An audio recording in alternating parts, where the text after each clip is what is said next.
this as well, because it's recording on, on my account and stuff. I'll send you the link to the files to download. Thanks a lot, man. I appreciate it.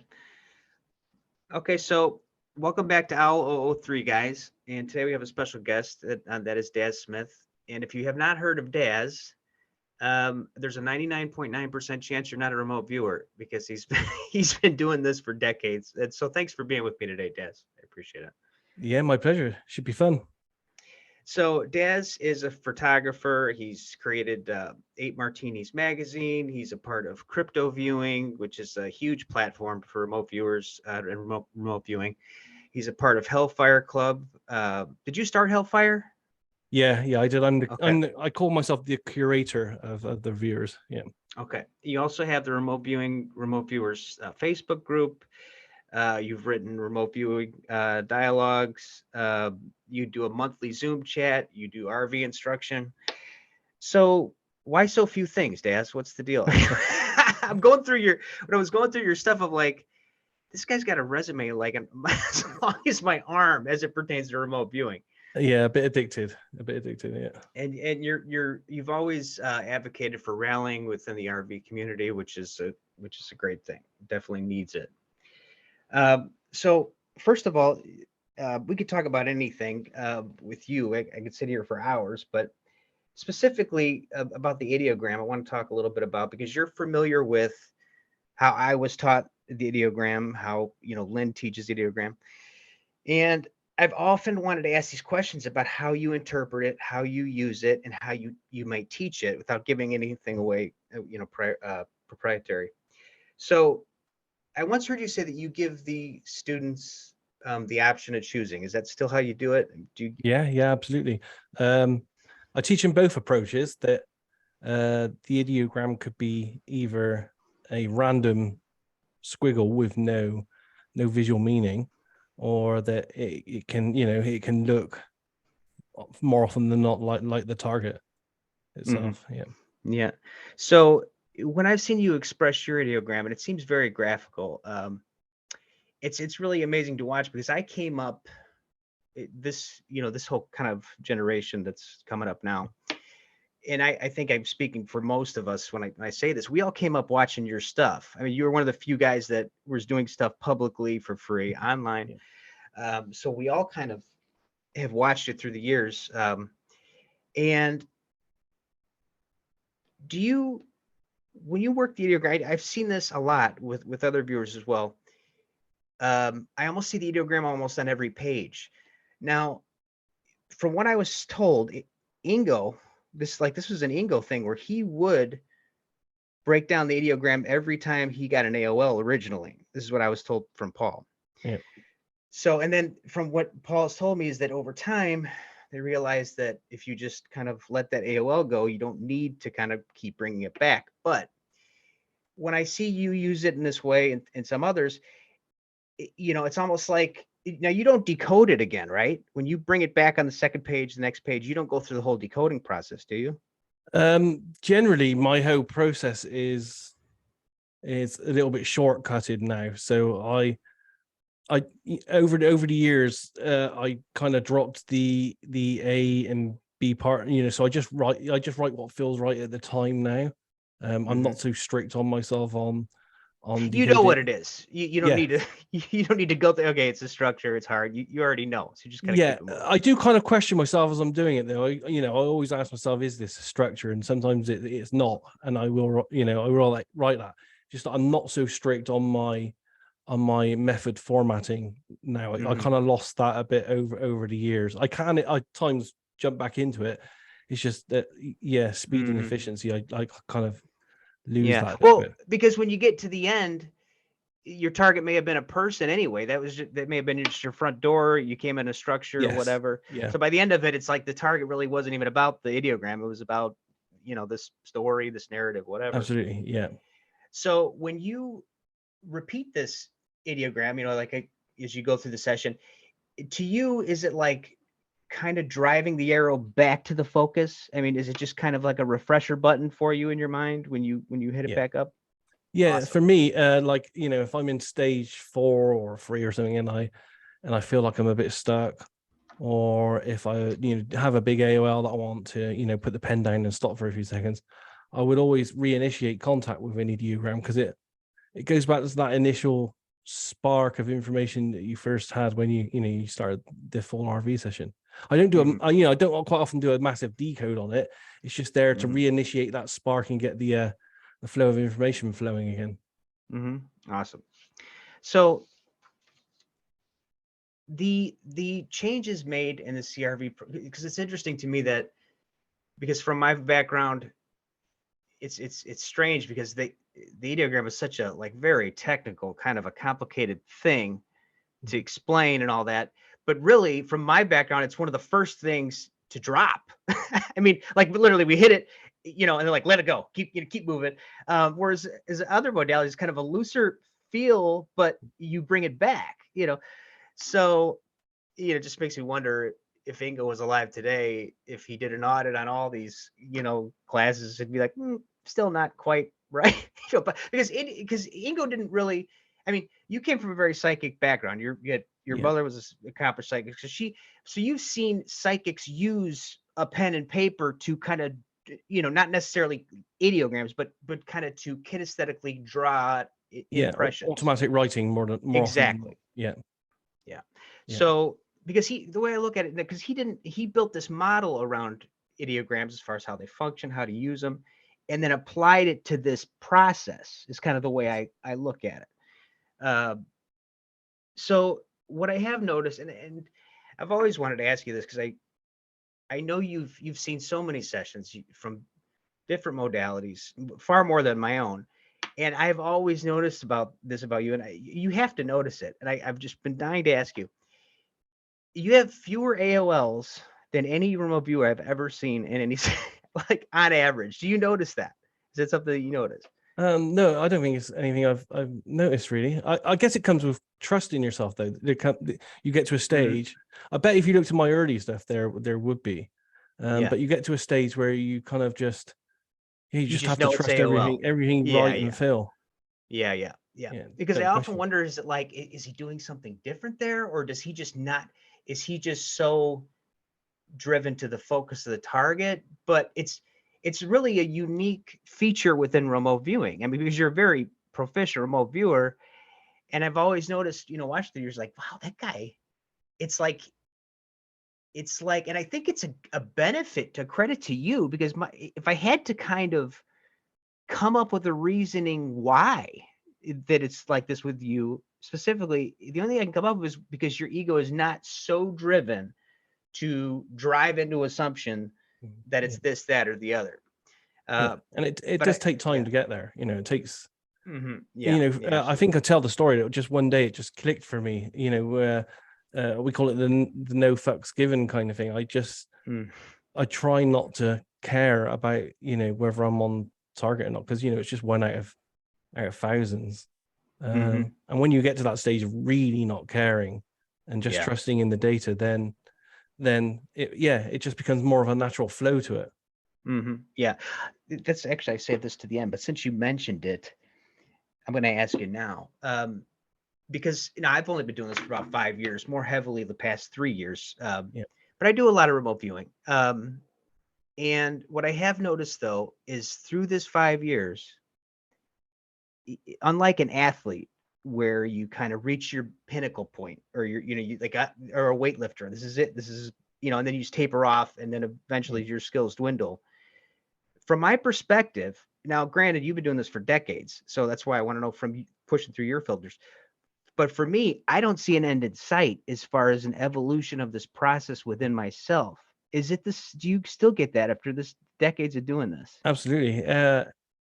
Almost every time I do an RV session, not every time, but almost every time, there's just something new that happens. For me, because my ideograms are visual, there'll be an ideogram I do that has a twist, or the data, there'll be a word or something. There'll be a nuance in the RV that happens, and I think to myself, whoa, that's new. That's trying to tell me something. So it's always changing. Like, for example, and I can show you some examples of this. In crypto viewing, we're looking at crypto markets. Well, there's 30,000 of these cryptos. And I found now over a period of a couple of years that the ideograms I use for the crypto markets actually are trying to tell me in the ideogram the market movement of that crypto over the period of time that the target's been assigned to us. And I got hundreds of these examples. I can show you some of the examples where, the movement and flow of the ideogram that I put down on paper exactly mirrors how the crypto is going to perform, and we get given different target times with each target. But let's say it's a 6 month or a year target. My ideogram will actually try to show me how that market flow is going to be over the next year. And that happened spontaneously. I didn't sit down and say, okay, I'm doing cryptos, my ideogram should tell me what the market's like. It's almost like there's a hidden intelligence behind the RV mechanism that adapts to each of us individually and adapts the skill for each purpose. Yeah, and I love that idea and that approach to that endeavor within remote viewing, because it really, in the whole process, if there's ever a moment where you are just completely, where your conscious mind is completely out of the game, at least for me, is during that ideogram process. For that split second, you're in that zone, and it's controlling that atmosphere for what's going on. The changes when we talk about the stopping of the, because I never asked my instructor this, I could still ask him now, but the stopping of the ideogram process, where they stopped repeating it every time they had an AOL. Who do you know who would have made that call? Like, who would have said, okay, we're going to stop doing this, we're just going to do it like that?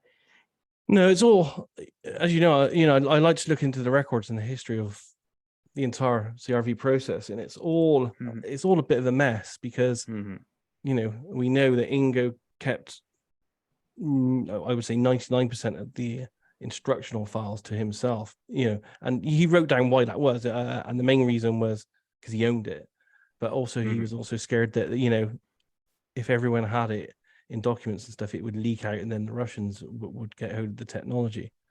So for some of the decisions Ingo made, we aren't, I'm convinced we're not fully clear on. I know, some of his students feel differently on this. I just don't feel that that's reflected in the documents. Like, I've databased every single one of the Stargate CRV training sessions. And, when I look at them, I see that 90% of the ideograms that people are drawing are like mine, and they're visual. So a mountain looks like a mountain, and a structure looks like a structure. Yet when you read the manuals say don't look for any visual information in the ideograms. But it's there naturally. You can't stop it from forming. And even you wrote a really good article too about that, and Tom McNair too kind of closed the book on that. I mean, it's as far as same kind of, basically the same thing you're saying. I'm not saying trust it, and I when I teach it, I say to people, okay, don't trust it if it looks like a structure. If you have like because I have like a linear kind of thing that feels like a structure to me. I still rely on the A-B feeling of it, and if it feels like a structure, then and it looks like a structure, I'll write structure. But if it looks like a structure, but the feeling doesn't feel like a structure, then I'll write something else. But I have to be honest. Nearly all the time, if it looks like a structure, it's a structure. Yeah. And sometimes, look, and this is the way how I've kind of come to terms with it over the years, because it does evolve. It evolves within you. It feels like it's a language. Yeah. And sometimes you just get a bigger bite. Sometimes, to me, from my impression, you go into the ideogram like, whoa, you just got a little bit more, and you don't need to push it away just because of that. I mean, if you feel, oh, there's a guy in here, he's, like there's a structure in here, it's all, you can't be afraid of it either. As long as you're not driving it into some kind of a high data thing right out of the gate, then it's good to trust it, because it does evolve. As I said, I can't quantify it, but I'm convinced that there is some kind of intelligence behind the process, the RV process. Some of my ideograms, like I'll do a multiple ideogram, and I'll have like a structural element, and my pen hasn't left the paper, and then I'll do like a life form thing, and the life form thing will actually look like he's in the structure, and that kind of it tells me that the process is indicating to me that I'm looking at a life form that actually is within a structure. Yeah. So I'll write that, and then when I get the feedback, more often than not, that's correct for the target. It is life forms within a building. Yeah, it has a very similar feel to myself, pushing it through my own filters. Yeah. The whole process wants to adapt with you. As you adapt, it wants to morph and change. And I have to be honest, anyone that's been in an RV for a number of years and their methodology hasn't morphed and mutated better, to suit them as an individual, I think they're doing it wrong. If they're sticking to what they were trained like years in the past, or they're not doing it enough. Because look, to me, I call it like keeping the engine warm. And I know you do a ton of, just crypto viewing alone, you're pounding out all kinds of targets. You're always remote. But when you're doing a lot of remote viewing, though, there's something. It's for me. It's again, from my perspective, it's like something's growing within you. You just want to keep sharpening this sword. You just want to keep pinning it down. Do you feel that a person's intuition plays a role in the modality that a viewer tends to gravitate towards or learn from, school modality type of thing? Oh, good question. In some cases, if people are intuitive enough, other people just try to go for what they think is the best or what is the cheapest. Because it is a product. Some people know. Everybody's selling this product of remote viewing. Yeah, there are so many methods, methodologies out there on the circuit. There are probably about eight or nine, at the moment. And I have to be honest, after all the thousands of RV sessions that I've seen from multiple projects over decades, they all work to some degree or another. It's just what's best for the person, what's best for their budget and everything else at the time that they're doing it. You practice anything for a number of years, and it will grow with you, and you'll get good enough to accomplish with it. Yeah, but I have to be honest. I do think that the root of it, CRV, is probably a little bit better than some of the others that I've seen adapted. Yeah. But like your team, like a crypto viewing, and I think even at Hellfire, you've got a mix, which I've asked you this before. If you feel that it kind of helps round up the target, if you've got these, these kind of different modalities, you're kind of getting these different aspects of it. Yeah. I created the people in Hellfire. So, I went out and looked for people I felt were good. And I picked them on results and not on, what method they use. Obviously, I am a little bit picky in that they have to have trained in a method, because by training in a method, you do learn to, and that's the good thing about, CRV and what it taught all the other methods, is that it teaches you a very good administration structure for reporting information. Whereas some of the other methods, like the guys on Discord, they're doing a great thing with the cowboy RV. I like the exploration of that. It's just that it's because it's all audio, which is then transcribed. It's a little bit harder for me to see in a report and and analyze instantly. But the formal methods are way better for doing that. Yeah, I think that it just makes so much sense to me that you were so kind of, it seems like CRV married so well with you, but considering your background, your upbringing, because you were around all these other psychic, esoteric practices your whole life, then CRV goes public, and it's from a scientific perspective, I guess almost, you're kind of getting more draw out. I could see why you kind of gravitated towards it. And you pretty much, as soon as Ed Dames came out, is that pretty much when you jumped on the bandwagon? Is it when he kind of went public with it? I trained in 97. So yeah, he was training them. Paul was training, and I think Lynn was training, helped by PJ from TKR back then. But I think the reason why I spent so much time in classical psychic techniques, it was so random, and I wasn't, there is no control whatsoever. the process is in control of you. It it delivers what it wants to deliver when. And CRV offered me to be in control of the process. I'm the driver of the car, so that's why I liked it. And I think the way it worked for me, and I accomplished it. And I spoke to Ingo about this, was that I realized very early on, because some people were saying, "Oh, CRV, it's so structured, it's horrible, it's limiting," but I realized that it was actually pure art. And being a graphic designer, for pretty much all my working life, I recognized that under the hood. So you have the ideogram stage, which is doodles. You then skip a stage, you move on to stage 3, which is sketching the target. And then, you move eventually into stage 6, which is modeling targets. So each one of those stages is just a pure artistic process. Absolutely. Yeah. Yeah. I to be honest with you, I often think of it as almost like a art form of the future, like an evolved. And the reason why I say that is because, okay, imagine you can admire an amazing painting that someone's done. Now imagine that same quality of a painting with someone who has not physically even been at the target. Yeah, absolutely. It's really a beautiful thing. Yeah, I mean, something I've said to people is that when we can move into VR and you can draw your ideogram in 3D, and then it has actual 3D properties to it instead of 2D of it being on the page, you'd be able to move around it in 3D, and you might actually get even more information in a 3D virtual environment, moving down and below to the left-hand side of the ideogram, seeing it from a different perspective kind of thing. Yeah, absolutely. I've noticed that in most of the successful written protocol, when I say successful, I mean people use it, they seem to have success with it,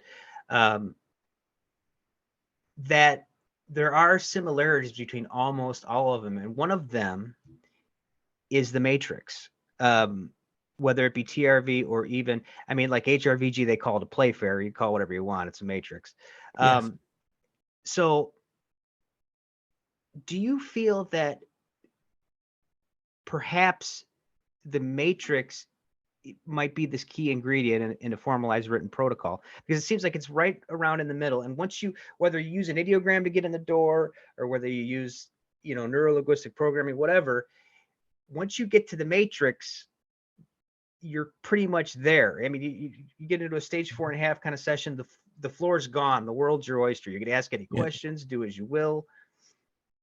Well, I mean, being an artist, I actually prefer the third stage, but there again, you can sketch in stage 4 anyway. But what I think how it works is stage 1 and stage 2 is passive for you. So you're still receiving the information. You're receiving it and decoding it. And same in stage 3, although stage 3 opens up a little bit and puts you in a bit of control, because you can move around the target. So, you can say, okay, I'll move inside the target. What do I see? Or move above it. What do I see? And then sketch it. But stage 4 is the complete different flip from being passive. You had the matrix there, and now it's a blank page, and you're essentially left there, and you can't passively receive the information anymore. You have to go out and investigate and get it. So you're probing columns, asking questions. So that's what's different about it. You move from being passive to almost like aggressive in your data search. Absolutely, that's like the investigator stage. Like yes. That's when you become the real detective. And I tell the people that I mentor, you have to think of yourself as like Sherlock Holmes. There's a case to solve, and you have to ask questions and move about to solve the case. You can't just sit there and wait for the information to come for you. You have to go out and get it. Yeah, and stage 4 was, to be honest, like along my journey, you get these, you hit what I like, kind of like a roadblock or something you have to overcome. Like, okay, I got to tweak this up. Going into intermediate, learning stage 4 was probably one of my biggest hurdles, because it was such a big stage, and it was so drastically different from stage 3. Stage 3 was just freedom. I could put anything on the page, and so it's just all kinesthetic for me. And now you go into this, now like you described, like now there's this analytical thing. so what would happen is I'd be really kicking butt and in sketching, and then I go to, and it's like, the gears just stopped turning. Like, what? Now I'm in columns. What's going on? Yeah. So I had to learn to navigate this transition where I'm pivoting between sketching and I kind of bounce back and forth to columns. Okay, this is drying up, going back to sketching. Yeah. But it's definitely a big stage, but it's such a valuable one in the process. Yeah, you can do huge amounts of exploration using the columns and flipping between them and moving about, sliding about. The sky's your limit, really. Yeah, there's a lot of tool heavy modalities out there too, which I guess are valuable for certain applications. But what I noticed personally, maybe you have a different opinion on this, but for most of the time, most sessions, I don't need to draw out anything really special. I mean, I'm just trying to get, it usually just falls out in the matrix. So I don't bring out a timeline. I don't need to know when this is happening. The tasker already knows all this stuff, Yes. Yeah. So let me ask you this. If you had one target to be tasked, if you could choose your own target, what's one target that you would love to work that you haven't been tasked? Oh, I don't know now, because a lot of them I've started. You've done them all. Yeah, like the main ones like Roswell and stuff. Probably some of Ingo stuff on the moon, or an event in England that happened in 1980 called the Rendlesham Forest UFO event. Oh yeah, I'm familiar. I've never been tasked against that one, and I've done lots of actual research on that, speaking to witnesses, collecting books, reports for probably for 3 decades. So that one, I think, yeah. It's good to see that we're seeing more and more disclosure on that topic, because I was starting to think, like, look, either there is a phenomenon where all these remote viewers are seeing ETs on ET targets, or these things are just here. Yeah. Like it's one or the other. And I don't have any big, as far as that topic, I don't care, but I'm more concerned about my remote viewing. Like, if these guys why are these guys showing up if these things don't exist? Yeah. Well, I think they're wary of us because, they know that we can go, we have the skill to go anywhere in time and space. And some places, some of these other beings out there don't want us to see what they're doing. So they are obviously, concerned and keeping tabs on what we're doing on occasion. Yeah, absolutely.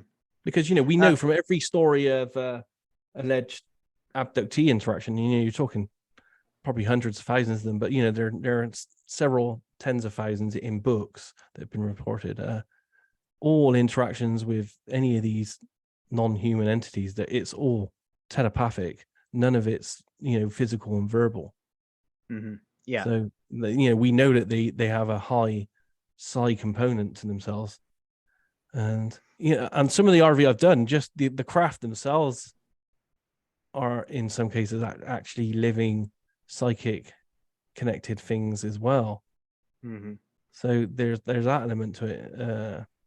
So there's no reason. So that to me is why they show up more often than not in and around RV sites, and that's why a lot of RVers get interested in moving in that direction. Ingo is one of the main people in doing that. Oh yeah, I mean, it's it's funny too that conference came up the other day. The disclosure is like, yeah, Ingo called it decades ago, guys. Yeah. I think in the 1993 Fate article, when you were saying, the aliens are there and they're psychically probing us, we should fight back and psychically look at them, kind of thing. It makes total sense now when you see what's happening in the world. Yeah, it's definitely been a slow leak. Yes, but that might be intentional as well. Oh yeah. I mean, to me, it's just like we're just kind of going through. This is all. I mean, you know how to, because you've remote viewed so many of these, far more than I have. I've remote viewed a ton of them, so I know. Like, from my own mind, it's like sometimes a duck is just a duck. It is what it is. I've seen too much. It's really hard to kind of deny it. Like, I tell people I'm not sure of anything, but like, guys, I've just, every time this comes up in these sessions, they're just there, and I have no obsession over it. It's Yeah, just there. yeah. I don't have an So, obsession, but I do have an interest. And from oh, sure. from 1989 onwards, I started getting into ufology, collected books, magazines. I actually was a ufologist here in the UK for a while, and I took scientists to see crop circles. I spoke and decoded abductee people, all kinds of stuff. And at one point, I even had, all the way up to 2005 when I stopped, I had probably one of the largest UFO video collections that was available. I had like every video that was available publicly, and I had like hundreds of 3 and 6 hour videotapes of video footage. So I was quite heavily into it before I even got into remote viewing. I just haven't. Although I'm interested, I haven't gone as far as some of the people in the field that are totally UAP orientated. Yeah, I mean, you remote view other things too. Yes, yeah, But yeah, it's, and as far as, I think they actually admitted that there's something about biologics was mentioned, like yes, they're in possession of biological life, which, you know,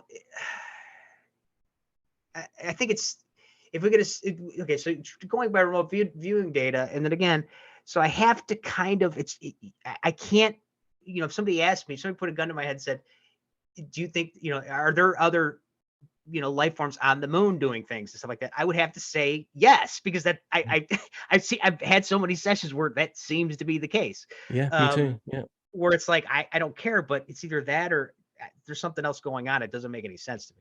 yeah. So, hopefully we'll get some answers there with that. But let me go back to, what was it? Oh, so you're doing a lot of remote viewing. This is something I've also noticed pushing through my filters.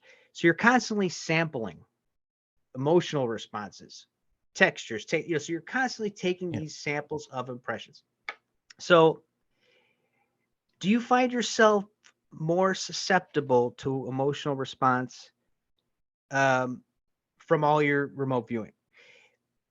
No, I'm lucky, and I guess it might just be a personal skill of mine in that I don't really get emotional connections from targets unless I inquire about them. So even when I'm doing like murder cases and stuff like that, I'm so detached. It doesn't it didn't affect me in the short term. In the long term, when I did like 5 years, I did 250 of them. It got to be a bit much. It's like, yeah, it's just another dead person kind of thing. But on a day-to-day basis, the emotional side, yeah, I have a very good disconnect from that, and I only get the data when I actually say, okay, I now want to go inside the mind of life form and feel their emotions and that and that kind of stuff. Yeah, training, you regimented yourself, because it's, Yeah, I'm pretty strict, because I was taught, even though I wasn't taught by a military person, I was taught strict. It was just like, there's no messing around.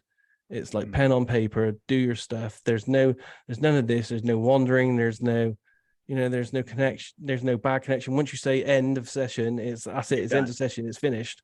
Nothing follows you about. It's all over with. So I still have that kind of matter of factly kind of belief system. And I think it does come down to your belief system. Whatever your rituals and your belief system internally is for you as a person, then you create that as your reality.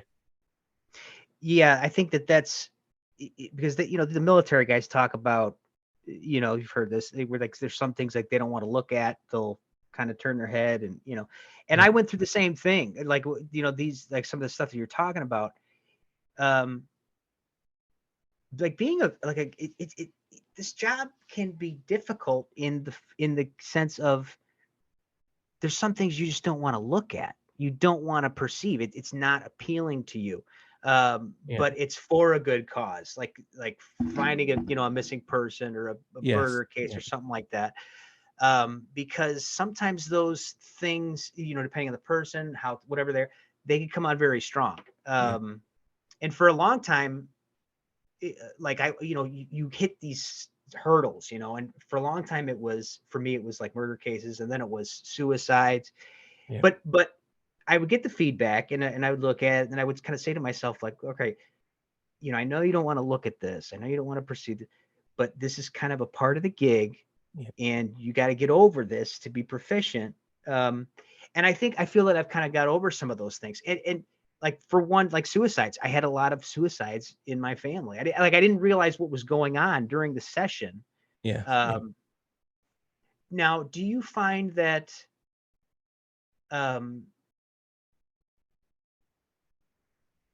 that now you're done with those kinds of targets for the most part, like missing Yeah, I persons? haven't done one of those kind of targets for a number of years now. Yeah. I get asked all the time. Like, I had a request through email last week from a young gentleman who lost his wife a week before, but to cancer, and he wanted to hire me as a remote viewer to find out why no one helped, why the medicine didn't work, all kinds of stuff. So I do get requests, but I pretty much turn all of them down, and the ones I can send to other people to help, I send on to other people. I do, a lot of people, when people see my hat or something, they're like, "Oh, remote viewing, what's that?" And they'll ask me. But what's interesting is a lot of people that ask me about remote viewing, when I do run into them, they happen to be into crypto, and I always send them your way. I'm like, "Oh, check out crypto viewing, because they're doing that stuff. They're all about that." But what I want to ask you as a viewer, do you find remote viewing cryptos more forgiving than other markets and stuff like that? Because I know as a remote viewer, some of this, when it comes to financial stuff, things get weird when you start dealing with finances in remote viewing. Yeah, it's probably harder, really, than a normal target, but I like it. Maybe because of that, I don't know. But it's harder. I mean, and we, full disclosure, when I'm working a crypto target, I know I'm working a crypto target. sure. So it's like 1 in 30. Yeah, I think we're at 30,000 at the moment. So it's like 1 in 30,000. But I know that they want it's very different information than a normal RV session. So I know I need to get the brand. I know I need to work out who the CEO is, what they look like, what they're doing. I need to describe the technology. And then I need to do, and over a period of years, we've worked out how to do charts. So we work out how to do charts where we're trying to predict the flow of where that crypto is going. So it's very specific. And, because it's so specific, there's no way to fudge it really. Because, we're not marking ourselves on, you've described a crypto, you've said crypto in your RV session, so you're on target. It's literally, did you sketch or describe the brand? Yes or no? Yeah, that's a hell of a feat. Yeah, I mean, because initially I thought you were just doing like an up and down thing, but you guys are actually going after the monikers, and you're going the actual after logos themselves, colors, shapes, forms, and we're all pretty good at it on occasion, but I guess it's because I'm a graphic designer. I class myself as being really good at getting very good indicators of the logo as well, and that's a signal for me as well. If I can look at it and knowing I've done it blind, 1 in 30,000, if I can get the logo right, and then it looks like I've got the CEO right. So if I say it's a male, he looks like he's 30, he's from America, he's trained in this, he wears glasses, he drives such and such car. If the feedback come back from the person, here he is, and it looks like what I've described and the brand, I give the rest of my RV session quite a bit more credibility, because it's starting to say to me, okay, I did this totally blind. I feel like I'm on target with this one. But and I can show you a couple of examples if you want. My biggest skill is doing the market flows, and that's through an ideogram. Yeah, I'd love to see that. Okay, let me share a screen a sec then. Okay, so let me see. I've got loads of different examples of ideograms here. So I'll look at some from cryptos. Let's try my first one in 2022. So we had we have a tasking, and the tasking in this case was Cardano, and that's the logo for Cardano. And its signature on the board, so when you try to buy it, it's called ADA. That's the actual coins itself, or a token. And essentially, what it's get. So this would be our feedback file. So here's the CEO. Here's some more people on the team. And this is just general background of it, of how it works, its software, all those kinds of stuff. So that's the feedback file and the tasking. So I would do this blind. Oh, well, I would, I know it's a crypto, of course. But this is a consensus tasking, right? Like Dick and all them, are they going after this same? Yeah, we're all going after the Okay. same one in the same week. Okay. And here's the graph. The target time for this was over a year. So part of that tasking was somewhere in your thing, try to look at what this crypto is going to do over the next year. So, from the time I did the RV session to the time of when I looked at this for feedback, this was how the crypto did over that year. And here's my first ideograms for that crypto that I did. And you can see that my ideograms for it. Now, I'm not forcing this, it just does it. It's instantly, yeah, it's amazing correlation. yeah, it's just trying to show me the time. So this is a retrofit. Then basically, you're going straight ideogram into your graphic example here. Yeah. And again, on these ones, awesome. So it's showing me that it's like a saw blade action to the movement. And then I'm trying to draw the logo, and we saw that the logo was made up of loads of little circles. So I'm trying to draw these little circle things here, trying to draw the circles. I didn't quite get it right on there. And then I tried to describe the primary. I'm sorry, I'm interrupting. But just so I get it, so you'll do like a prompt. All right, we're looking at. I have it set. We're all different. We all do it different in CryptoView, but in my head, I have it set up that I'm going to go for my ideograms, and I don't say show me the flow. I just do my ideograms, and then I say, okay, movement command. I need to see what the logo is going to look like, or the brand, and then straight from that, I do another movement command, and you can see my movement commands because they're always right at the top.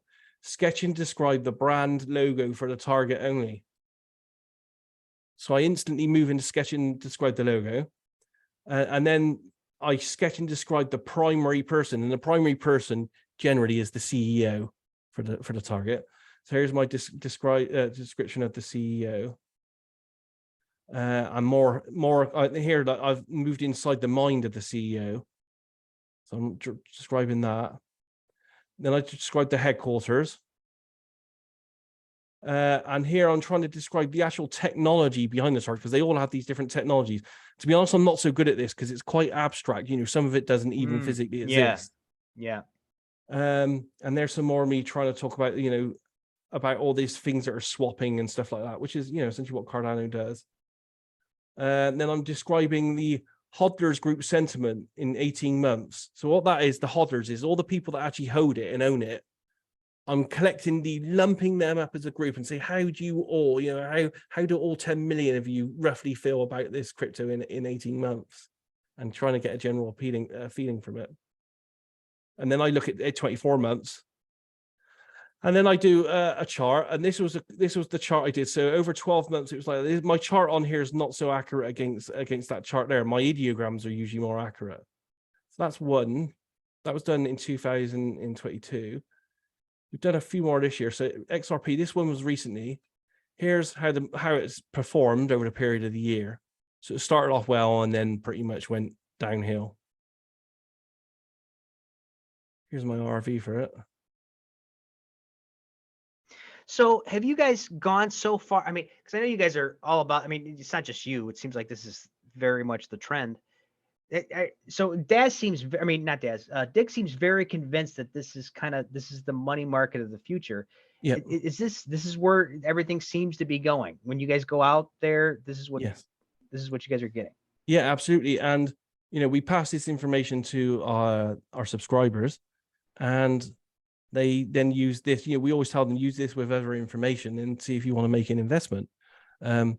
And we have, we do have references from over 100 people saying that we've easily made them millionaires in giving out this data. So here's my ideograms for this one here, which is XRP, and they just won a lawsuit with the SEC in the US there.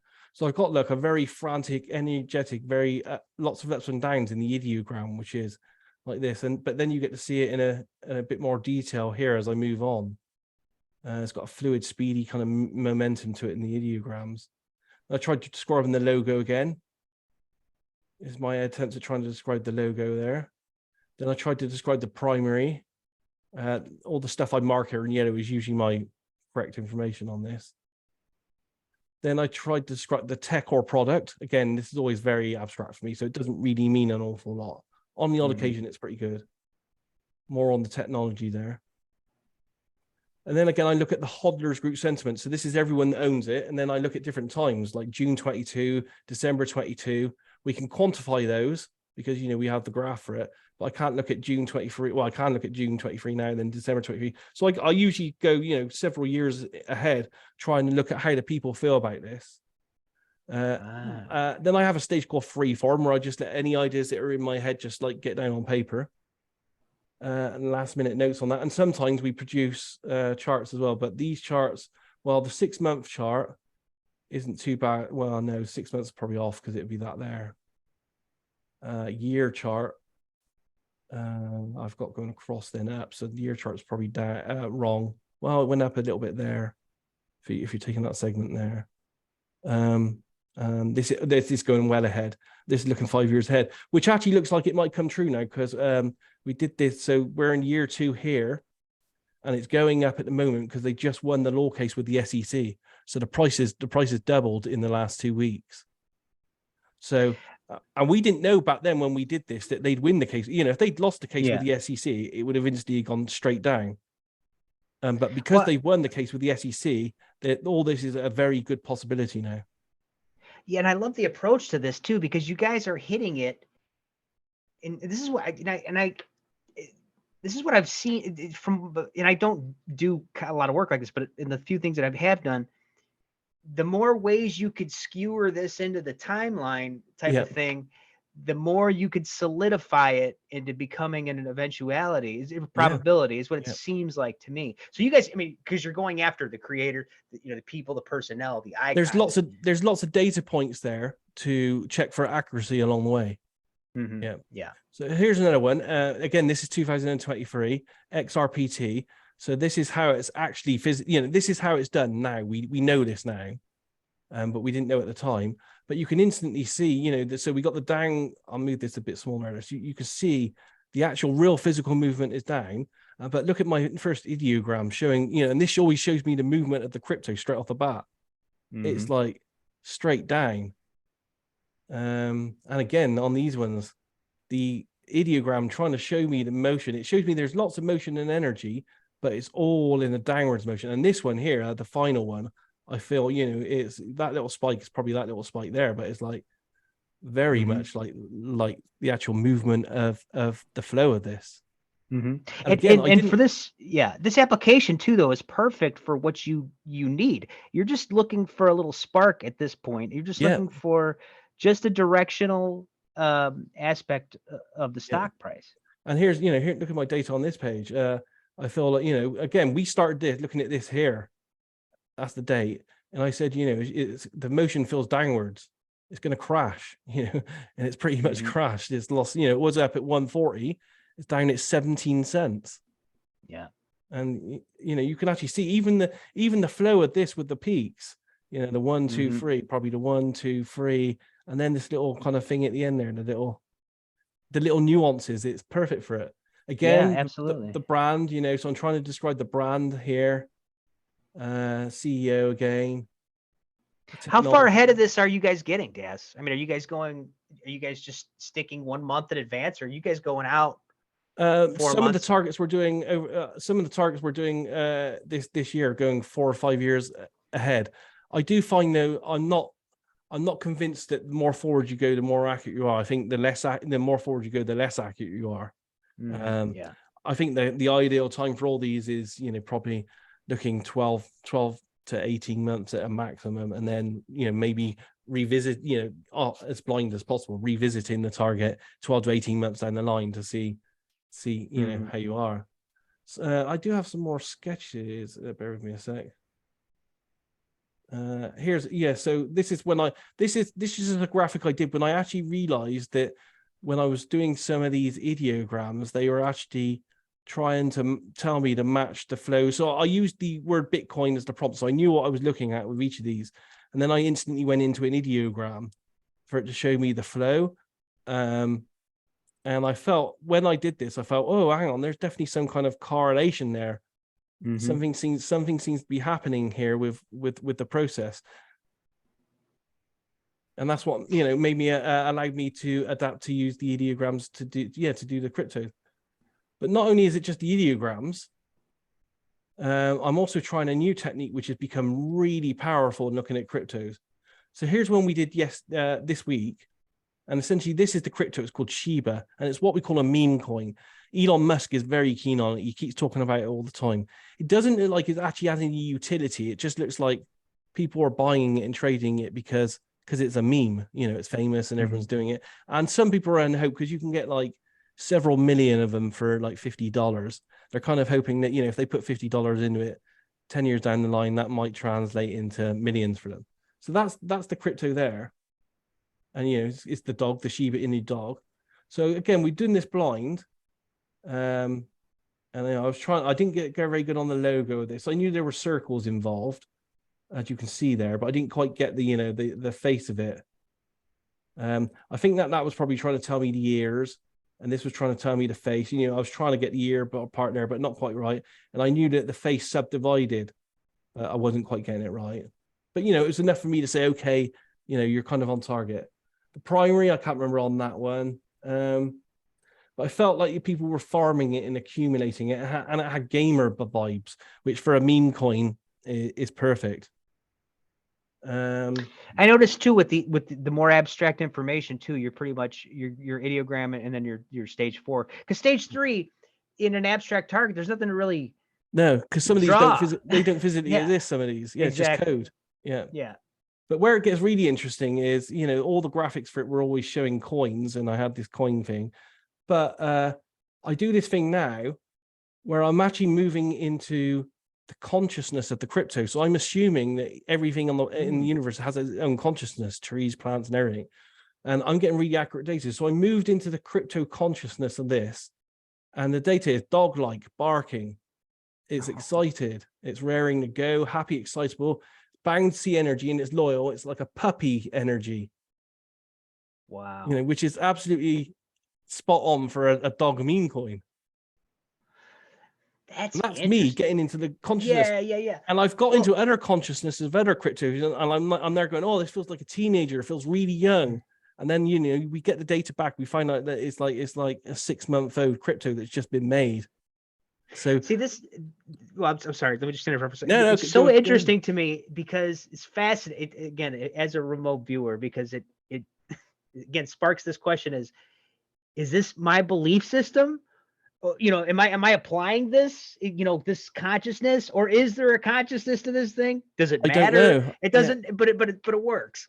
Yeah, I just came up with the idea one day. I was like, well, you know, if we can collect group consciousnesses of people to see, you know, how they feel about things, how about maybe, you know, I said to myself, maybe the crypto's got a consciousness about it. And ever since I've been trying it, I get really accurate data from the crypto just by investigating the consciousness. And here's just me just doing some final stuff there. So I felt like this would have 6 peaks in its life over the next 10 years, you know, with ups and downs. So it would peak, go down, that kind of thing.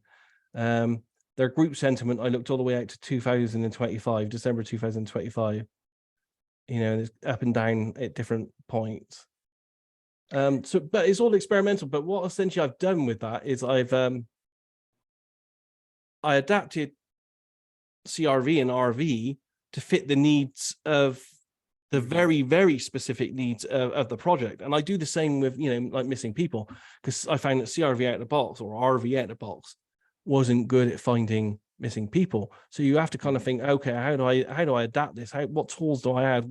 Which ways do I morph and make it work for me to get that kind of thing? And then I ended up using directional tools, giving me distance and direction and stuff like that I created. And that's what's happening with the crypto. And it's a slow process. The way that those ideograms just started morphing on their own, that's like a well, we've been doing it 5 years now. So that's a 5-year development. But we noticed that they started happening straight off the bat. It's almost like some part of you thinks, oh, look, he's going into cryptos now. We need to start adapting the ideograms need to change. We need to try to tell him something different with these ideograms. That's why I say I feel that there's some kind of intelligence behind all this.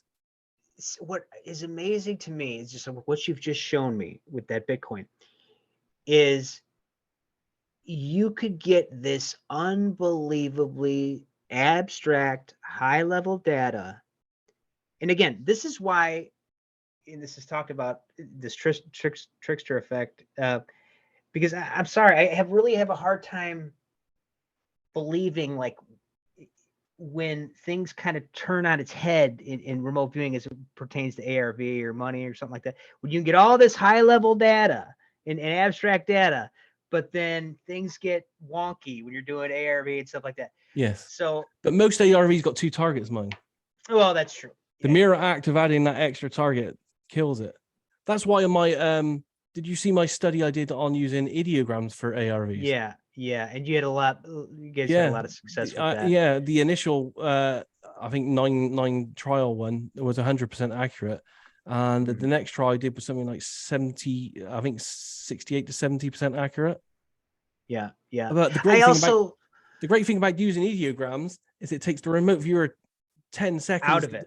And it, you know, the analyst, you look at the ideogram, is it a structure, or is it a life form, or is it going up, or is it going down?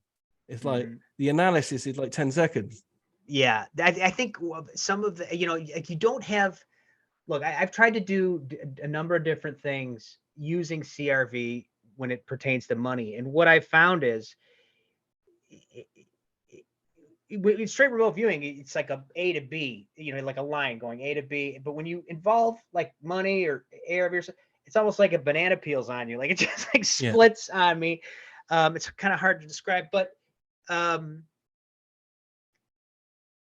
it like you said, that you're adding that other element, that other thing to it. But it's very strange how it. But again, what I wanted to say was it's almost like CRV wasn't an apt tool for some of this stuff. It's almost like you're bringing a sledgehammer to do trim carpentry. It's just way too overkill.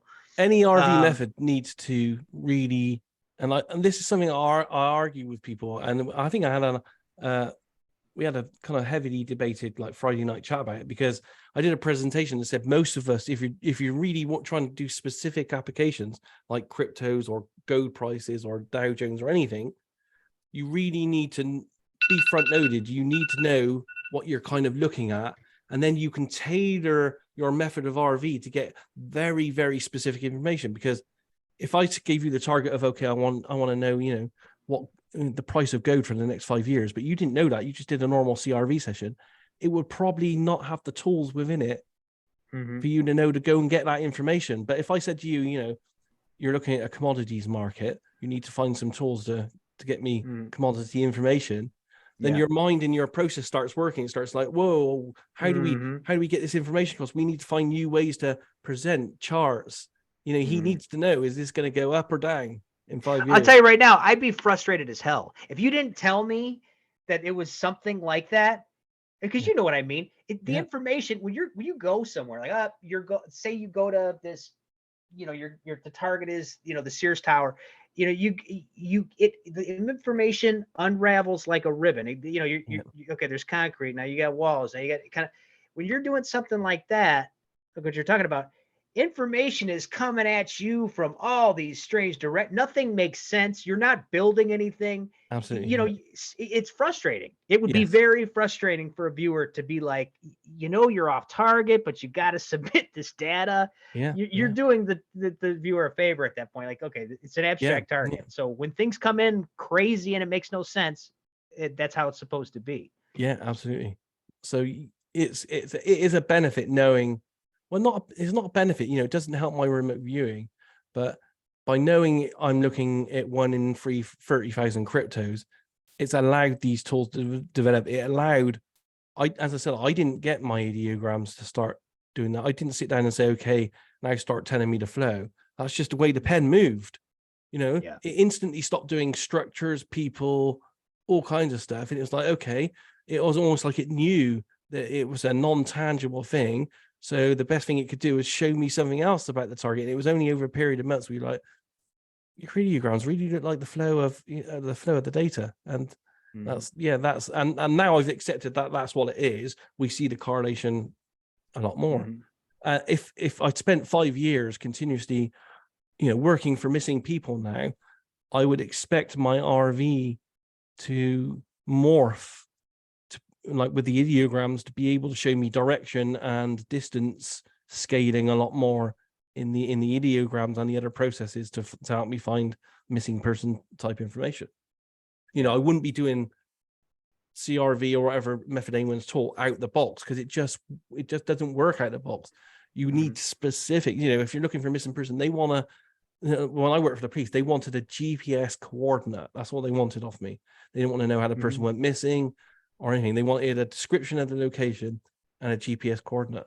So I had to find. Yeah, they don't want the narrative. They don't want you to solve the mystery. They're tell me where the body's at. Once they find the body at the location, or find the person at the location, they will then get the background to all that. They don't want the psychic to do that. It's just like GPS, please, or a very good description of where this person is. So you have to find tools to do that. And the only way to do that is if you know up front you're looking for a missing person. Because otherwise you can't develop the tools, because you don't know to develop the tools. Yeah, right. Yeah. I just got one more question for you, Daz, and I'll let you go. Thank you for being with me. Yeah, no worries. Fun. So what I want to ask you is, and I don't want me to put you on the spot with this, but what does psychic mean to you? And what I mean by that is, are you accessing information when you're using psychic ability in general? Are you accessing something within yourself? Are you accessing something outside of yourself? Or is it something else entirely? Oh, yeah, that's something I'm always flip-flopping on. I don't think we go to targets. I think the information from everything in the universe is all around us and within us. Yeah. So I think it's a bit like my current theory is that it's like, you know, and I think I said this before, it's like the force in the Star Wars films. There's a force that exists everywhere in the universe. It flows through us, flows through everything's connected, you know, a bit like a quantum entanglement type thing. And we can just access that. We can just tap into this information flow and get information. So yeah, I don't actually believe, you know, when I'm looking at Mars, I'm actually physically in any way going to Mars. I just have access to every single piece of information that ever has existed about Mars, like a universal network that we all have access to. A bit like a bit like a, you know, a non-physical internet that we're all plugged into. But you because know, but I mean, beyond what we know about remote viewing, and this is how I interpret it, but I wonder if you're the same way. At that point, is all you have is, how does the mechanism work when I apply it to this? For me, that's all I have, and that may not be the same for you as it is for me. It may be different. Yes. I think it's different for every single one of us, because we all have different belief systems. Yeah. I'm pushing it through my filters. You're pushing it through yours. We've all. You've probably met people out there that won't or can't RV catastrophe targets, because, you know, they got it in their mindset that they don't want to ever see any dead people in RV sessions. So it means when they get given a target like that, they just can't do it. They can't see past it. They can't. They can't get past that kind of filter. Yeah. Well, thank you so much for joining me, Daz. I appreciate it, and it's been fun great chat with you. And I'll try and get you on again. It's a different topic, but thank you for talking shop with me, and we'll catch you guys next time. Good one.